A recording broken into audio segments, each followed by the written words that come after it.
What's up, everybody, and welcome to Pillow Talk Moments with the Mobleys. I am Johnnie Mobley Jr. And I'm Deirdra Mobley. You see what they smell for? This we're something like an ordinary couple with extraordinary purpose. What did you just say? I said, because you look good to me. Thank you, baby. You're welcome. What's up, everybody? Welcome to another video podcast, y'all. Welcome. Today, I'm going to ask a question, Deirdra. You going to ask me how I'm doing? How you doing, Deirdra? Do you really want to know? Because I just had to prompt you to ask me. You know what? I love you. You look really... Yellow is your color. Is it? Mm-hmm. Why? Because it looks nice on your skin. Thank you. It does, and it says "just do it."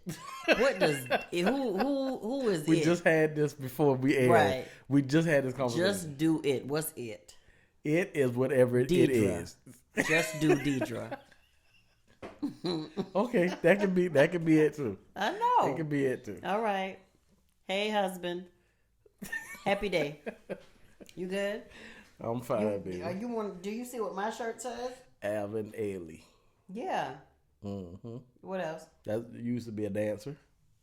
I'm your private dancer. So listen, this shirt was from when me and Paige went to Atlanta. Yeah, I remember that. We went to the Alvin Ailey show with Paige.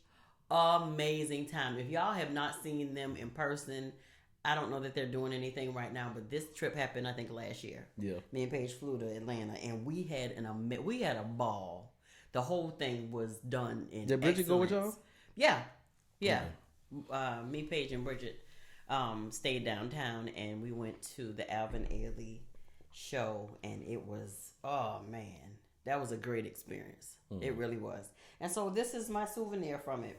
Nope, dance is not my praise. Mm-hmm. However, I do private dances for you.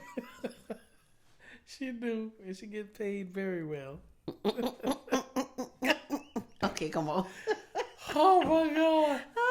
Something's wrong with you, man. What's wrong with me? I don't know. Absolutely nothing. So, this is what I want to talk about. What you want to talk about? This popped in my head. Yeah. So this popped in your head the other night. Yeah. One night. And I asked when we got into bed. I said, baby, is there power in not knowing? And do you know what I immediately thought? What? We're in a marriage, Negro. There's no power in me not knowing anything. Yeah, I can see you thinking that. Yeah. But I'm and that's why I asked you, I was like, I need you to expound on that a little bit more, sir, because the power of not knowing is not a good thing in our relationship. So while you was thinking about that, right? This is what I was thinking about. What was you thinking about? The power of not knowing if this was going to work. Mm-hmm. Like, how did you know that I was going to become the man I am today? How did you know? Did you just take a chance? Did you hope? Yeah, I prayed. I hoped. I did too. Because you could easily, sometimes I feel like this, and we've said this to each other a lot, or oftentimes like, Lord, thank you for not showing me or not letting me know what your plans are, because we would sabotage it. Yeah. Or we would mess it up every time. So I would have easily said, oh Lord, you don't know Deirdra at all. That ain't what she gonna do. And then you did it, and I'm like, oh my God, I can't believe Deirdra did that. Sickening. So I absolutely once you broke it down to me about, like why you asked me that or whatever, because my first thought is let's say the power of not knowing. Okay, no, there's no power in that, because in a relationship I need to know things. Yeah. But when you brought it to me in another perspective, like I did, that brought back, like I said, conversations that we've had, like, thank you, Lord, for not telling me or not showing me the plans that you have for my life, because surely we would mess it up. Yeah. And I kind of stemmed it from that, mm-hmm. and then I just looked over our life, and I was just saying, if I knew, I did not know when we had kids of what a father was supposed to do. I had ideas what my dad did for me, and I got 2 sisters. I'm the oldest, so my whole thing was it was completely different. I'm his son. I got daughters. I ain't got no son. Yeah. So what do I do for these chicks? Do I be there? Am I gonna have to, do bra shopping? We got to talk about the period thing. There's a lot of stuff got to happen in between the birds and the bees. All these conversations. So it's like I did not know what to expect.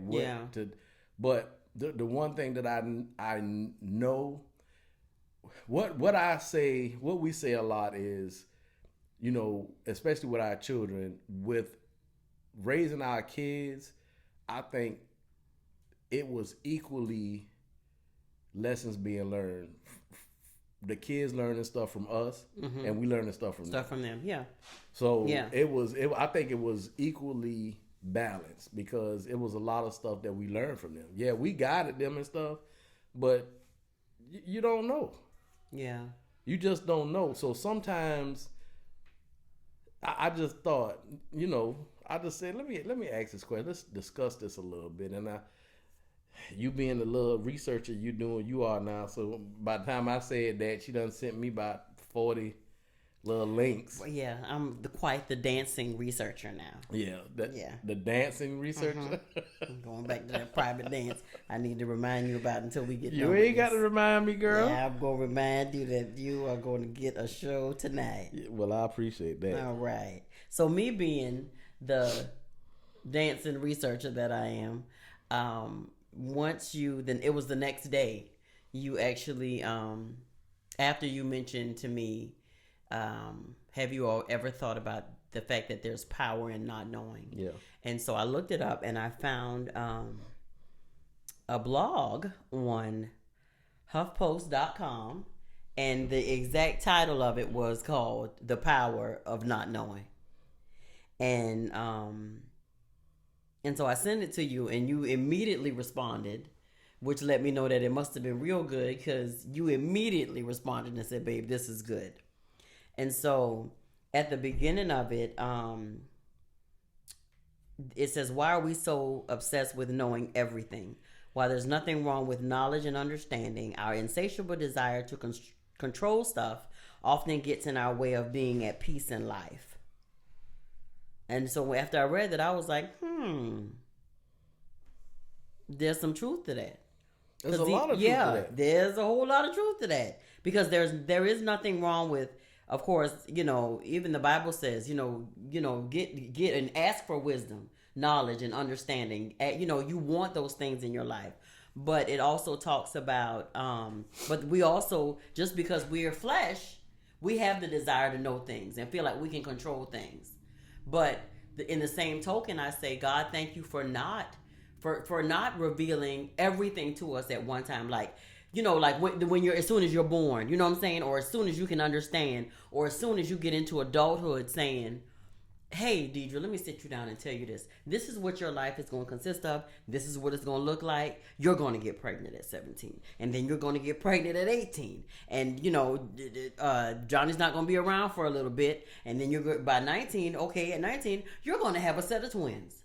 And 21 is going to be the last baby. You're not going to have no boys, included. I probably would have never met you. You see what I'm saying? And, you and Johnny not together right now, but y'all going to get back together eventually.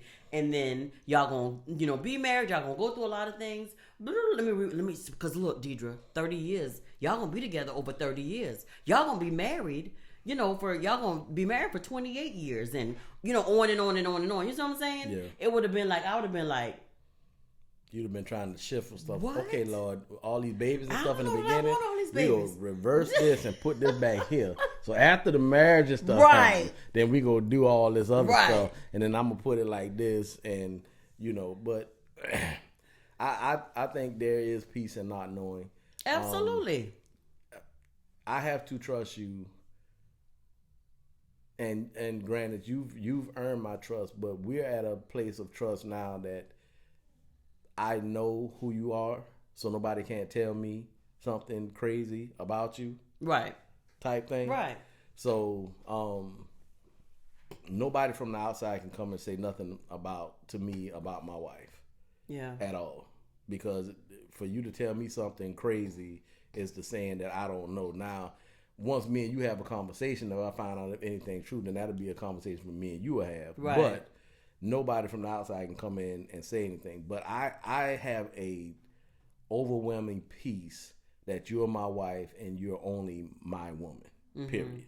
I'm not worried about anything else, nobody else. I'm not worried about you out here bad mouthing me. I'm not worried about none of that stuff. I have a piece of that. Yeah. You know, do you call me a couple of words every now and then? Yeah. What words do I call you? I can't say that on here. You know I can't say them stuff on here. You know I can't do that, Deirdra. But you said do you call you call me some words every now and then. But in the privacy of our own home. The PG stuff. You call me, you call me a joker. You know, that's the PG version. Okay. Call me some other stuff. But you know you will call you looking like you all confused. You will say something. But the good thing about us and where we at is that it's not so much. We do have friends that we confide in and we vent to that we trust.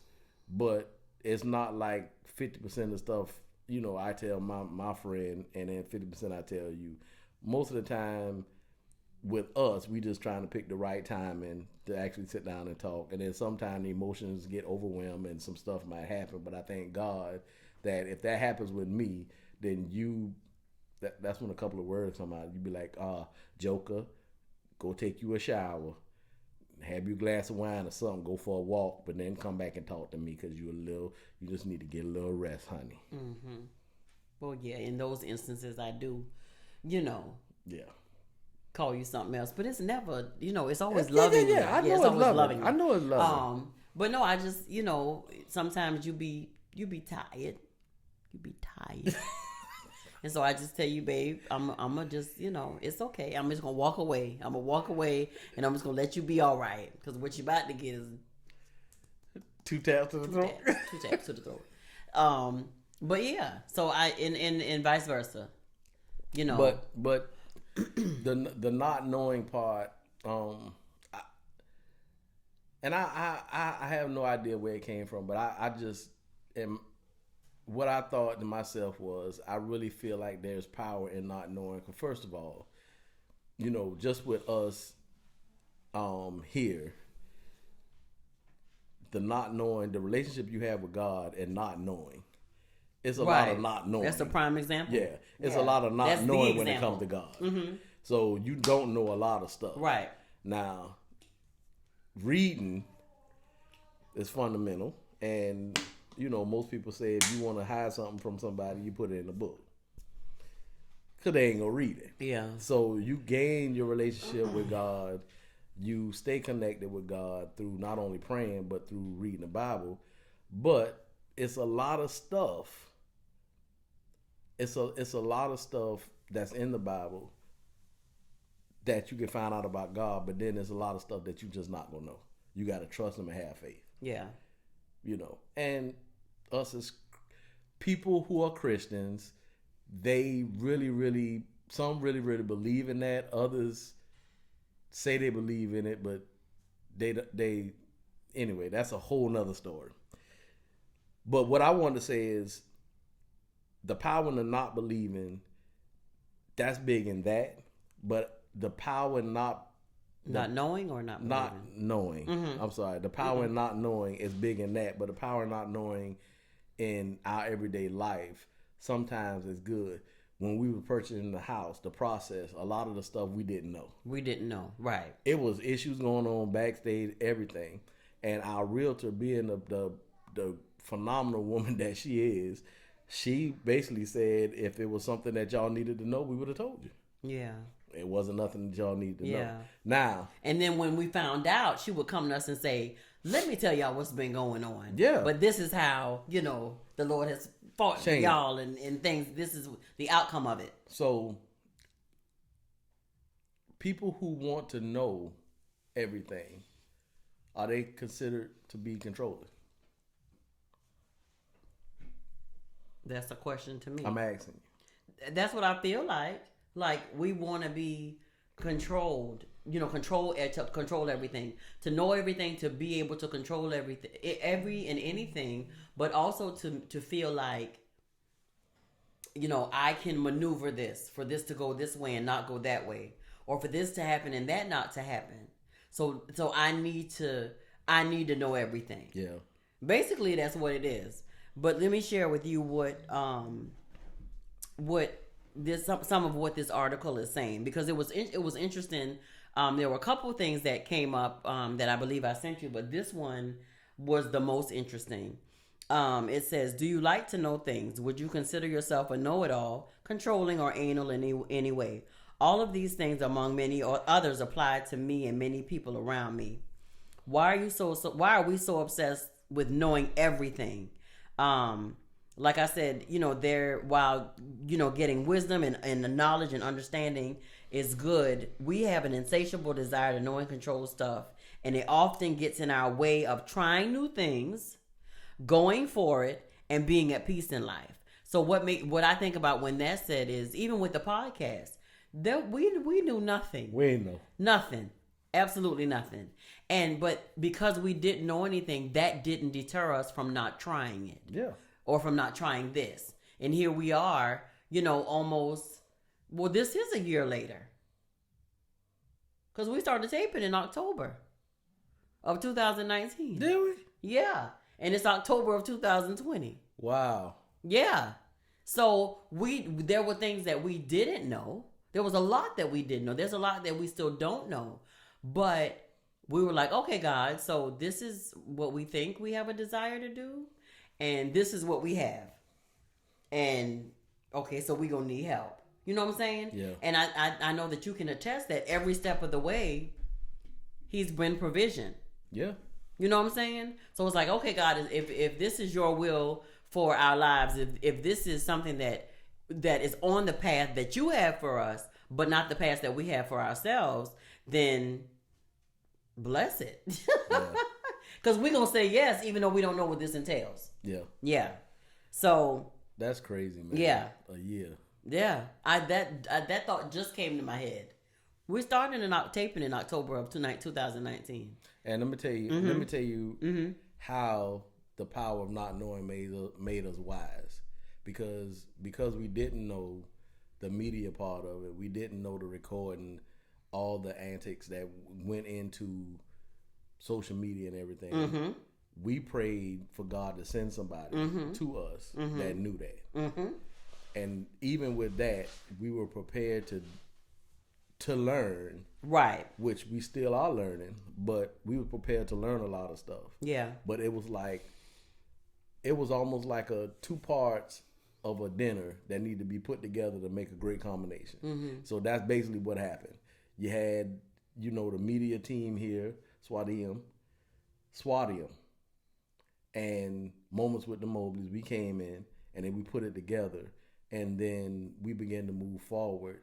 And while we move forward, we learning new stuff on both sides. Mm-hmm. We pushing forward. We being stretched to new limits. Yeah. Like crazy. Yeah. So it's a lot of stuff that happened, but there was power in us not knowing how to do the media part.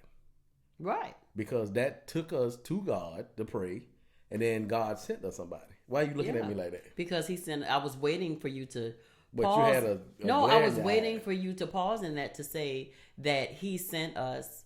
He didn't just send us shabby stuff, because he ain't that type of God. He does things in excellence. So he sent us his best. Yeah.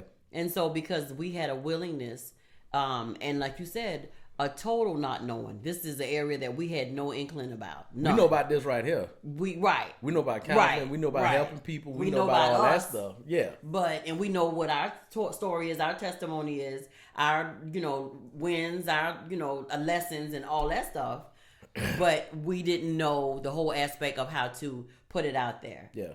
Social media and production and all that stuff that comes along with it. So even in this, I thank him, because there's, there are times when we laugh because, our team will be like, well, did y'all know there are people listening here, and there are people listening in this country and that country, and we be looking at each other like, Okay, well, thank you, Lord, because there are things that we still don't know, and that still shock and still surprise us, and even the things that seem to be a challenge that we don't know about, we are still at peace because we know that God is in control. Yeah. And I think that, I mean, that is that what they saying now? That's it for me right there. That God is in control. That part. So, the gentleman also said in this piece says, he says he heard a great saying recently that made him laugh. People who think they know everything are really annoying to those of us who actually do. Sadly, many of us, his self included, relate to life and others this way. Yeah. The obsession with knowing often has much more to do with our egos and our fear of being judged or embarrassed than it does with a sincere desire for knowledge and information. Yeah. We want to control the uncontrollable. Life is completely uncontrollable. And when you think that you have control over it, think again. Because something else is going to happen that you don't really understand why or where it came from or whatever. But like I say, the thing that does it for me is that God is in control. Yeah. Point blank, period. That entire 2 paragraphs right there. That was good. Yeah, because you don't have control over life. What you do have control over is yourself. And your posture or your reaction to what happened. Yeah. Yeah. Even if you make the decisions that you make and expect the outcome to be a certain way, sometimes it's still not what you think it should be. Mm-hmm. But how are you going to react to that? Right. And the part about people who think they know everything. Mm-hmm. Let me tell you what I used to do when I was in the military. I used to literally make up stories. Cause I'd be around, you know how you got them couple of people who no matter what you done did, mm-hmm. they done did it too. Mm-hmm. Yeah. So I had a couple of people. They did it before you. Oh yeah. So what I used to do, I literally used to make up stuff. Me and my friend, we used to make up stuff. Mm-hmm. I used to say stuff like, back when I was smaller and I was a little bit, I used to do flips, and we used to flip off the wall and all this other stuff. So we found a way where we can flip up on the roof, grab the roof, pull yourself up, run, flip, and do a double flip off the roof on. Yeah, I used to do that when I was little too. You sickening. You are sickening. You used to do that when you were little too? Yeah, I used to do that too. I remember a time when me and my boy was out in the woods and we saw a wild hog and we killed the hog, gutted it, and then we just started a fire right there and made us ham sandwiches right there. Well, one time I killed a deer, never failed. Never failed. He always had something. Yeah, you just did that just to get a reaction out of that. Yeah, man. But for whatever reason, whatever the conversation was, that person always felt like done that. Yeah, to be a part of the conversation, I have to say, let me tell you what one of the things that a lot of the people at my job always say. When I walk into a room, I'm in the buildings, I'm in offices, I'm in doors that sometimes I rarely understand why I'm there. Mm-hmm. But when I get there, mm-hmm. the one thing that I do mm-hmm. is sit my tail down. I got a pen and a pad, and I listen. Yeah, that's the main thing that I do. And then after everything is finished, one of the things that somebody always says, "You good? You ain't saying nothing the whole time." Nope, but I've been listening. Yeah. Cause I ain't finna front and act like I know all this stuff. Some of the stuff I know, but ain't nobody ask me no questions. Right. So when it's my time to talk, I'm gonna say something. But y'all invited me in here. You didn't invite me in here with a artinerary. I need you to do. So I had to. You said they didn't invite you in there with a what? Itinerary. Oh, okay. That's not right. Mm-hmm. You just said it differently from me. That's what I said. No, you said it right. What I said. I say itinerary. It's okay. It's itinerary. Itinerary. Whatever, Deirdra. It's whatever you want it to be, baby. You're right. That's whatever what I said. Whatever you want it to be. Go ahead. With an outline. They give it to me with an outline. Itinerary. It's itinerary. Whatever. Anyway. Moving forward. That's what they always say. They always say, you never say nothing. Right. And a couple of them, they always come to me and they say, man, I really, you always soaking up stuff. But when it's time for me to talk, I have stuff to say. But if I'm not asked to say nothing or talk or nothing like that, or if I'm not moved to say nothing, then I just don't. But I soak up the knowledge. Mm-hmm. But I don't know why I'm in them rooms. I don't trip. I don't say nothing. A lot of times I don't know. But it's stuff just the Lord knows, and I've already told you why you're in those rooms. Stuff just happened. But I don't go in there fronting like I know about everything. Yeah. I don't go in there because a lot of stuff they talking about I don't know about. But listen to this, babe. What if we didn't have to know everything all of the time? What if we could let go, trust, and be at peace with not knowing? Being able to embrace not knowing is one of the most important yet challenging aspects of life and growth. Being okay with not knowing allows us to be creative, open, and willing to live in a state of wonder and possibility like children do. And he was saying that his two girls teach him a lot about the importance of not knowing all the time. I mean, I think that's a good, that right there is really good. What he stated, just what if you were okay and you were at peace with not knowing? It does leave you open to have that like childlike faith or that childlike dreaming or wondering or whatever when it comes to life. It doesn't cap you. Right.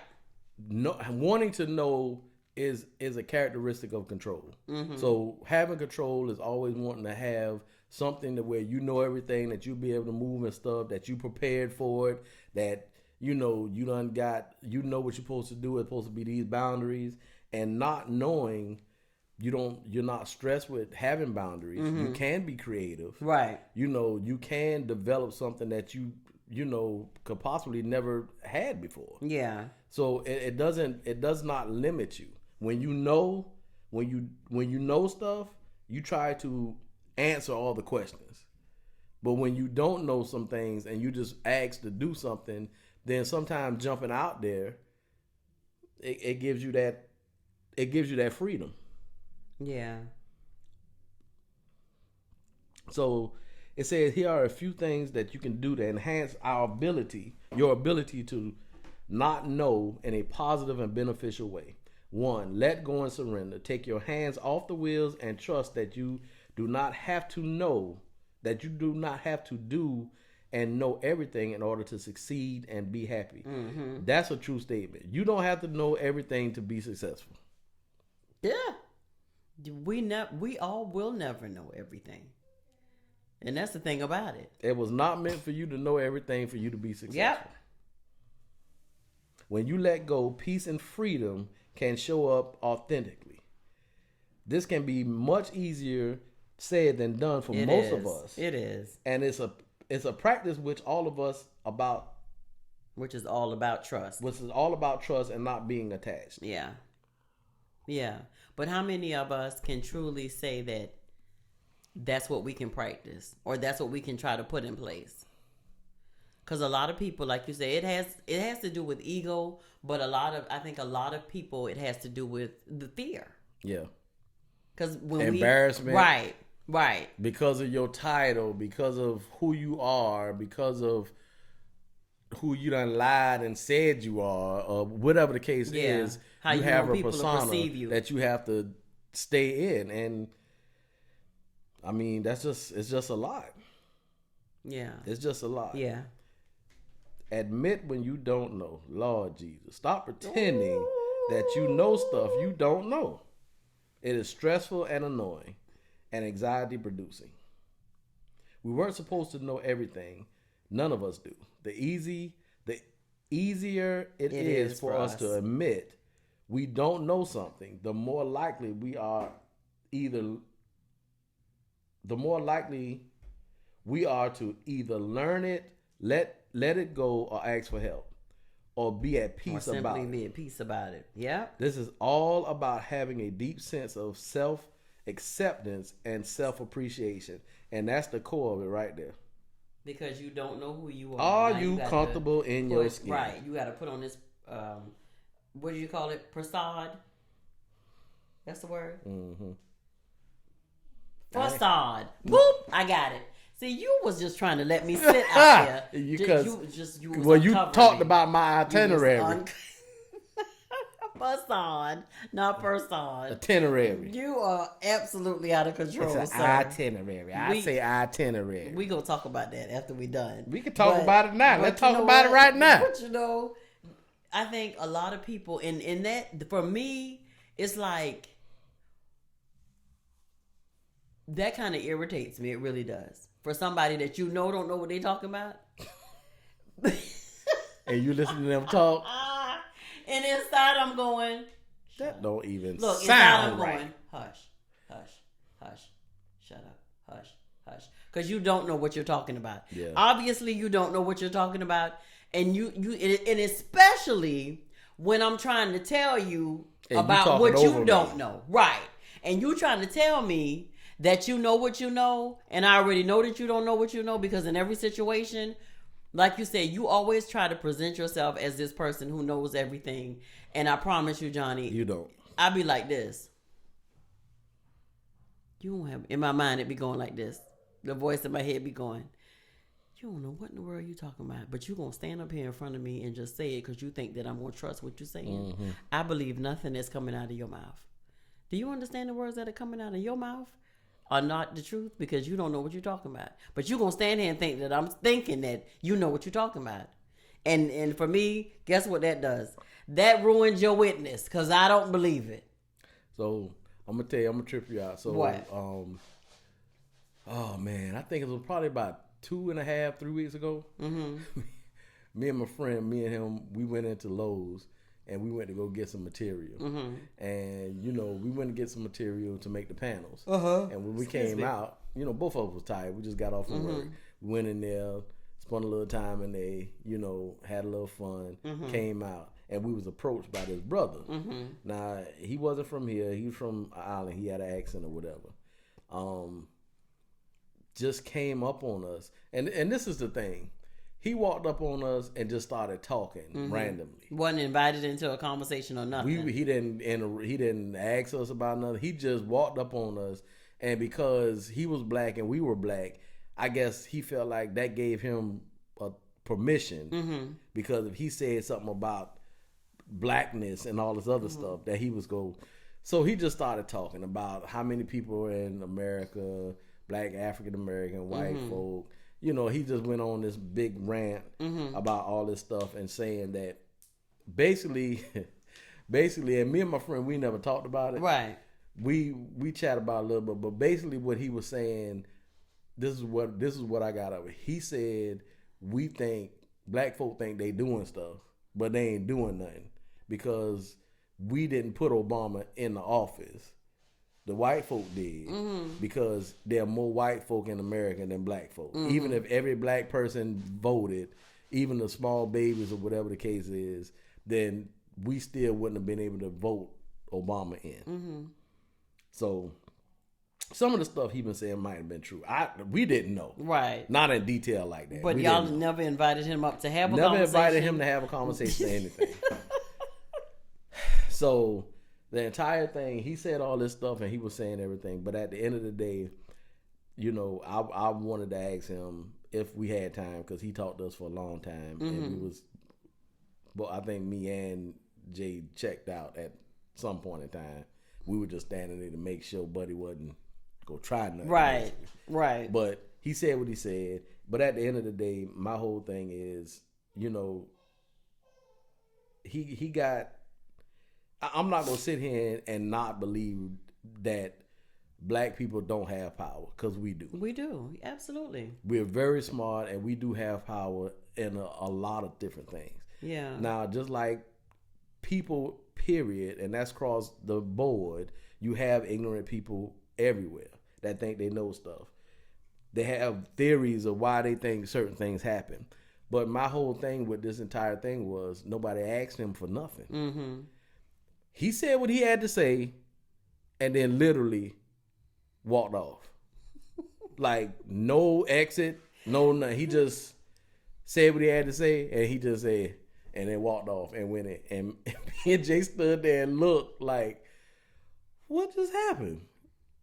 I'm absolutely surprised that y'all stood there and even indulged him in that foolery. Well, I'm not really part. I think I was tied to a different place, so I stood there, and I think the only reason Jay stood there to make sure we were just making sure ain't no foolishness that he wasn't trying nothing. Yeah.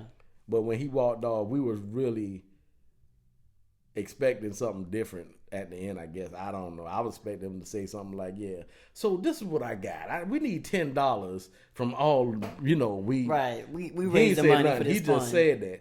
So my whole thing after that was, why did he feel like he had to have an audience to do that? Because he did. Maybe he's not getting listened to at the house. I don't know. That he just picked two random dudes to walk up to it and talk about the ineffectiveness of black people. And we could have walked off. Just whatever. Because I'm sure other people probably just walked off. But we didn't. Yeah, well, better y'all than me. That's the stuff I be wanting to. Better y'all than me. But how do we know? Some of the stuff he hit on, yeah, I can see where some of it was true. But how do we know it's true? We didn't know that detailed stuff like that. Well, you're right. So he just came and spit a bunch of stuff. And expected y'all to receive it. I guess he expected us to have so much. He was going to have so much influence of what he was saying. So it wasn't even. It was just bad time in the wrong place. He should have. I mean, it should have been set up different. But just because we didn't know that, don't mean we just go grab a hold of that and then you run with it. Then when you presented it, you had nothing behind it. Yeah. Like, okay, if this is what you're saying, how are we supposed to help? He just walked off. Again, there's some lack of listening at the house or wherever he lives. Yeah, he just needed somebody to talk to.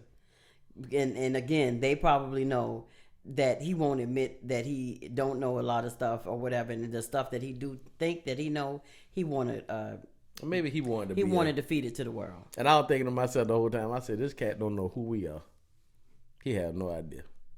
Well, there you have it. Y'all would have had a new friend if y'all would have asked him for his phone number. So listen, babe, I'm gonna share with you. This is number 3 on the few things that we can do to enhance our ability to not know in a positive and beneficial way. So the first one is, as we stated, let go and surrender.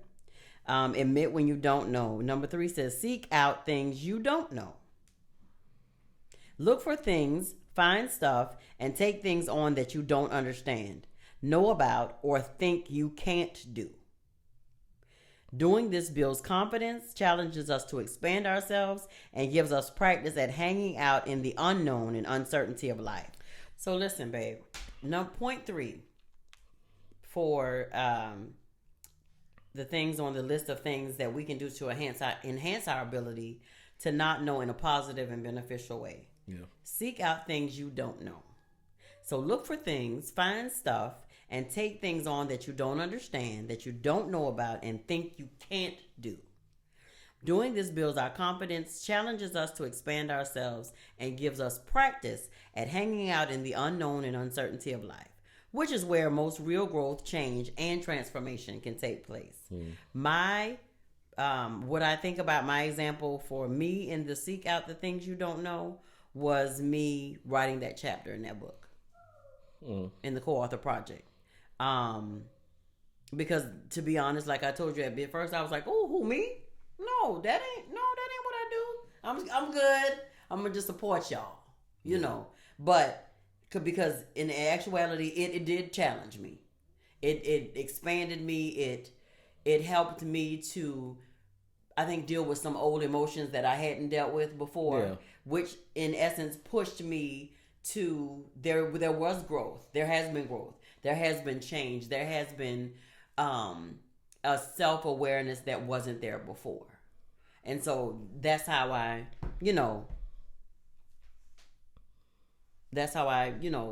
feel about that particular pointer right there. Yeah. So what are some things that you think, babe, do you think that you're that person that always has to know? No. So I am the person that most of the time, if I'm in a group that's talking, I am the dude that usually is the person that's quiet. because I'm listening. I'm always listening. I am always a student. I don't care. I'm always a student. Now, if your teaching is garbage, I'll take it and put it where it needs to be at. Mm-hmm. But if you got some stuff coming out your mouth, and I'm open to listening to a lot of stuff that piques my interest, stuff that's intelligent. It's just stuff that just piques my interest and I crave. I know about stuff that I shouldn't know about. And the crazy thing is, I'm not the only person in the world like that. Right. But I do remember a time, and you tell me if I'm right or not. I remember a time where, and you still are to some extent, but I remember a time where you had to have things done a certain way. Yeah. And it had to be done a certain way. Jesus. It could not deviate from that plan. Yeah. I would would lose it. Yeah. I would lose it. And God, some of that done passed on to some of the children, and they are like that. Jesus. But it was certain things. It used to frustrate me and upset me so bad. Yeah. I couldn't sleep, couldn't eat. I'm talking about it was that bad. And that wasn't me knowing, that was me being controlling. I didn't know that. Well, that's a part of knowing, though. Wanting to know, or yeah. But it was me wanting to know was me being controlling. Okay, if we doing this, and this, you gonna do what? What time? All right, can we move that to this? What you doing? How you gonna do it? How much money? No, we're not gonna do that. We're gonna do it like this because that's outside of what I'm doing. Yep. So and that's literally how it was. Yeah. We're gonna do it like this because this is the goal we're gonna get to. And this is the destination we're going to get to, so we have to do it like this. So whatever you have over here, if it don't fit in here, then we 86 in that, and we get you over here. Yeah. And that's how it was. Yeah. Almost, and I'm talking about like to the point to where if you had a day planned, your day was planned. Yeah. And if anything overrid my day, then that day I was done. I wouldn't do nothing else. I'll plan in another day, and it'll just be shot. You're right. And you were really anal at that point. Yeah. Because I'm talking about to the point where if something came up that deviated from what was happening, I don't even think that I would tell you about it. Or I'll just try to do whatever I needed to do. Like, I'd be like, okay, well, you go ahead and you do that. You got that. But some stuff has happened over here that I need to take care of, and I'll just go ahead and do it. And I wouldn't ask you to do nothing that deviated away from what your schedule that you had planned, because I didn't want it. You was going to get two taps to the throat. You always want to tap somebody. I know. Listen. You was going to get so, it. This was my thing. The difference between me and you at that time was, and I believe in some essence we are still there, but the difference between me and you at that time was I was organized, you wasn't. Mm-hmm. I had a structure. We can do this and be productive. Mm-hmm. You was, let's just do it when we get to it. I'm like, no, negative. We're not doing that. 2:00, that's where we supposed to be at. Mm-hmm. If we're not going to be there at 2:00, I ain't going. You're right. But that was not reasonable. That wasn't even life. That was not, that, I don't even know if I'm using the right word or not. Let me explain something. That was not realistic. That's the word I'm looking for. That was not realistic, Johnny. That ain't even how life go. And when you at that stage and that point, I was over it. Like, because with 5 kids, you can't plan a schedule out and think that it's gonna go as planned. Like literally, y'all, I didn't know at the time. We would have dinner plans or we would have whatever plans. And if it did not go, if his day did not go specifically like he planned it on going, the rest of the day was shot to S, as my somebody would say. You feel it? Or granddaddy would say it. You feeling something? You feeling something? No, I'm just saying. You feeling I thank God that he brought us through. I was delivered. Yeah, because them taps was going to be stabs. I'm not the same person I used to be, because You're right. I know in order to get to a destiny, the process is my necessary. God, my and Lord. it does not have, the process 9.99% of the time, My Lord, it's not gonna be what I think it's gonna be. Jesus. And that was the controlling part of me. I The do offense. think being organized and structured is a very important part. Absolutely, But I'm a lot more lenient now because ain't nothing but one me. Y'all, I didn't know if we was gonna make it through. It's one me. It's one me. Was I that bad? You were. You didn't know I was gonna make it. But I didn't know if we was gonna make it. Cause it'll be like we have stuff planned, and then something would come up, and like you would just be like, just throw the whole day away, and I'm like, what?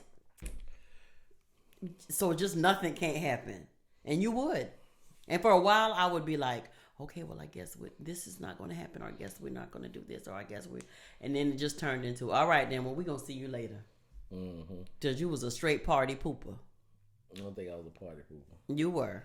I just wanted, at that point in time, I wanted some kind of, but I didn't understand the full, because this, and I'm going to tell you what made it so tough for me, because there were times when you had to leave or go out of town for whatever reason, and the girls, I would have the girls, and they'll be organized, we'll have everything together, they'll iron their clothes for the week, the whole nine, and we had a little thing we'd do. We'd handle it like that.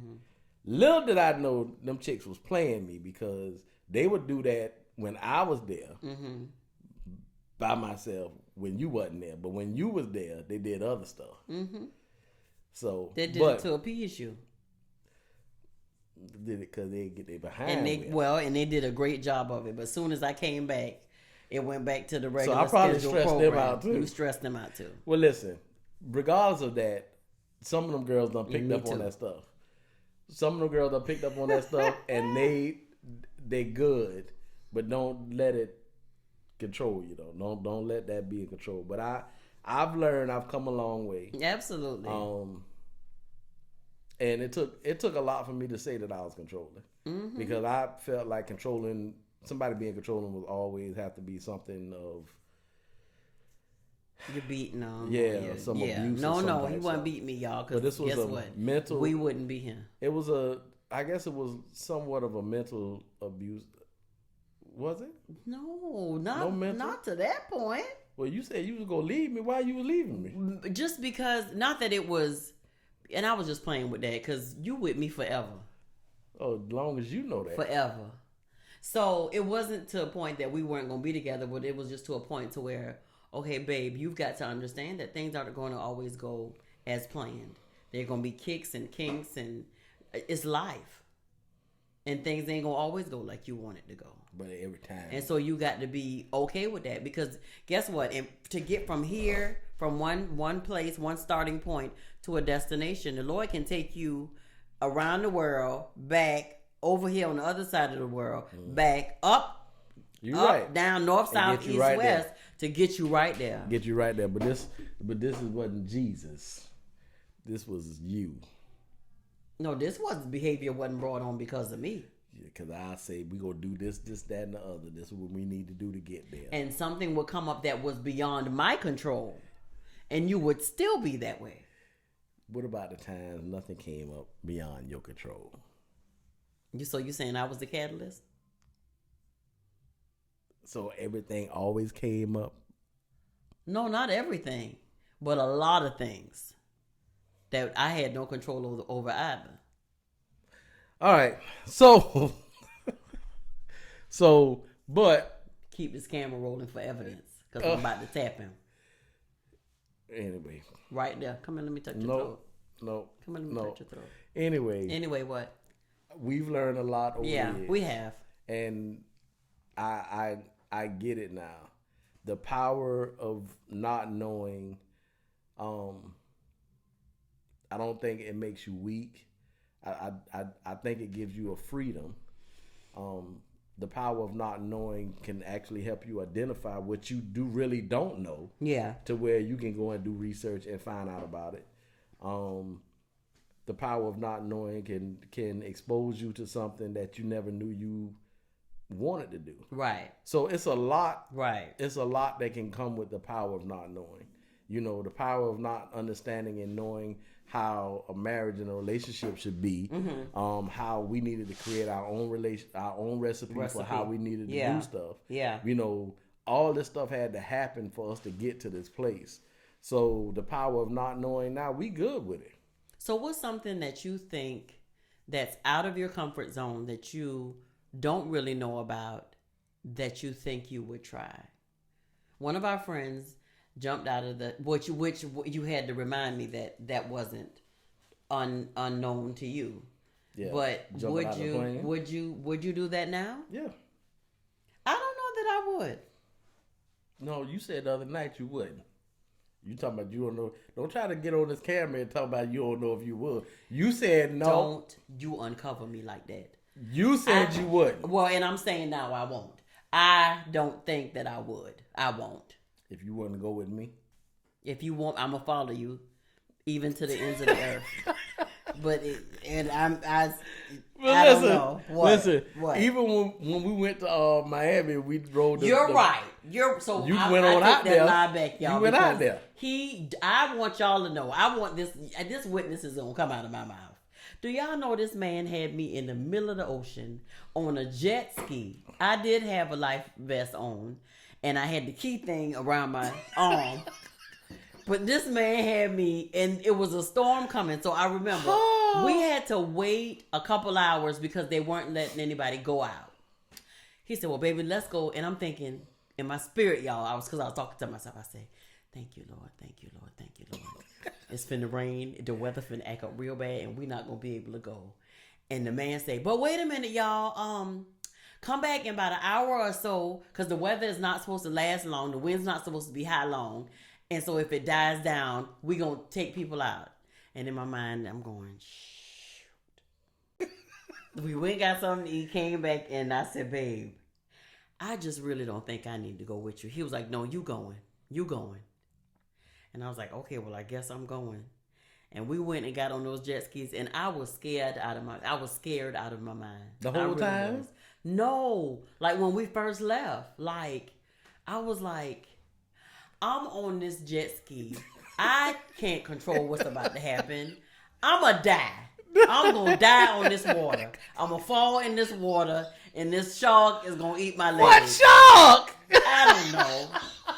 And it was like, I was like, oh God, what shark? I may have felt a different way if like I was, I was on the same jet ski with you and maybe like holding you or whatever.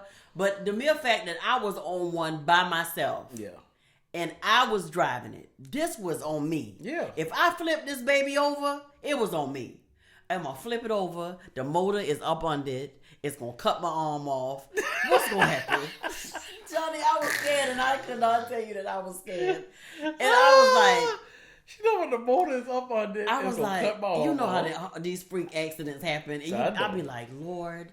I don't want to die like this, but I do want to support him, and I want to go out here because that was like all you had talked about. When we go to Miami, babe, we gonna ride jet skis. And in my mind, I'm going, yes, it's gonna be cute. It's gonna be nice. It's gonna be cute. It's gonna be cute. You know what I'm saying? Because you see people on, celebrities and different people on these jet skis and stuff, and you be like, okay, that's gonna be nice. But the thing about it for me was, I did take a chance. You was like, babe, come on, you coming? We gonna do this, and this is an experience that we gonna do together. And we went and we got on it, and I think I drove slow. We rode slow. Yeah, we had a guide. He showed us around the little area where we was at. Yeah, pointing out a couple of houses and stuff. Some famous people, and told us about a little island and. We was like, can we go? He was like, oh, no, you can't go to that island. So I don't know what that island is in Miami. Y'all better stop doing whatever y'all doing on that island. Yeah, but we couldn't go to that island. We couldn't go to that island for whatever reason. But we was in the middle of the ocean, y'all. And I remember the guy saying, he said, well, from this point to that point, you can open it up. Just be wide open. Johnny said, babe, you coming? No, I'm good. I'm going to sit right here. What your man did? Y'all... Then she stopped. Let me tell you, I was driving so fast. She stopped being scared for her. She stopped being scared for me. Y'all, she talking about he just driving. I knew that I was gonna come back home from Miami with my husband in a bag, in a box. because you was driving so fast in our guide was looking at me because all I did was I stayed in that same area. And we're going to ride around in a circle. I was piddling around in this circle or whatever, and he was like, you can go and open up if you want to. I said, nah, because I'm good right here. I'm a piddle right here around you. Because he told us all this experience he had and he'd been riding for so long. And I was like, nah, I'm straight, sir. I'm going to drive right. I'm just going to piddle right here around you. He was like, okay. Meanwhile, I'm talking about wide open. And I was like, I was going fast as that thing can go. Johnny ain't never been on none of these in all his life. And why is he putting it all the way like to the floor like that? And you it seemed like you went faster as you came back towards us. I was whole time I was just piddling in circles, and I was thinking, in a minute I'm gonna tell this trainer because what was it like for 40? We're supposed to have like a 40-minute session, 30 or 40-minute session. I think so. Y'all. He let us out there for about almost an hour. It wasn't nobody. He didn't have anybody else to take out. So he extended our time. And as I sat there, and I'm thinking, it's been longer than 30 minutes. It's been longer than like she worked for the people. I said, shoot. And he kept saying, you would come back and you'd be like, I'm good. Go ahead. Like, take it out again. And I'm over here going, I am about to die out here. And you keep telling him, you can go back, sir. You can go back, sir. So I started asking him, I said, well, is it time for us to go back yet? Did you ask him that? You was something else. Is it time for us to go back yet? You was something else. I did, because I was terrified. Let me tell you something. But I did it. And I'm glad that I did it. Because it was the unknown. And it was very much so out of my comfort zone. The only thing that I regret is that had I known it would be what it was, I could have brought my camera. So I could have got some video of it, footage of it. Cause I asked him, I was like, it's cool if we bring out. He was like, nah, I done lost a lot of cameras. Yeah, he said, and other people have lost cameras and stuff. I knew I was gonna ride fast. Yeah. So I ain't no need for me to bring mine. Yeah. Well, I should have brought mine, y'all, because I could have got some really good footage. Well, let me tell you, I was going so fast, I was on top of that water. I was just skeeting on top of the water. But if something would have happened and I'd have fell off, the little thing would have had me. Them handlebars was gonna come with me. Cause I had a death grip on them. You did. I think your hand was tense for a while. I had a death grip on them, boy. Yeah. I was like, if anything broke, it's gonna happen. But it was the unknown. I had a ball when I was riding across the thing. The only thing I was saying is, what if something like a whale come up and just bump me, and I go up and Who was it that was in the whale? Jonah. You was gonna be. I was gonna be the Johnny. I was gonna be this day and age Jonah in the well. Jesus. In the well with a sea-doo. Hopefully, I'd have been able to get through there pretty fast. So, but the fear of the unknown, it was good. You experienced something you never experienced, and you did it. And I did it. And you had fun. I did, because that was all I talked about for the rest of the evening. That's it. But let me share the last of this paragraph of this, The Power of Not Knowing. It says, remember to be kind to yourself. Laugh often. We laughed a lot. Yeah. We laughed a lot. And not take yourself too seriously. Most of us spend and waste lots of time and energy pretending we know things that we really don't know. When we surrender to and embrace not knowing, a profound level of freedom and liberation become possible. This was, again, a blog by Mike Robbins on HuffPost.com. Yeah, if you be straight up with what you don't know. And that'll give you power to find out. Absolutely. You spend all the time and the energy wanting to say you know something and you really don't know it. Yeah. And they can be the simplest of things. Just be who you are. Be comfortable in your skin. Don't front to be nobody else. And just keep it moving. And try something new. That was last summer. We tried was it last fall when we went?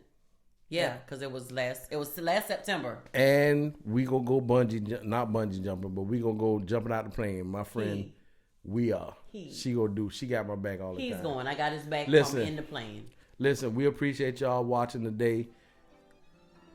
Thank y'all. This is the end of it. The power of unknowing is power in that. Free yourself. Yeah. Free yourself. Laugh, love, live.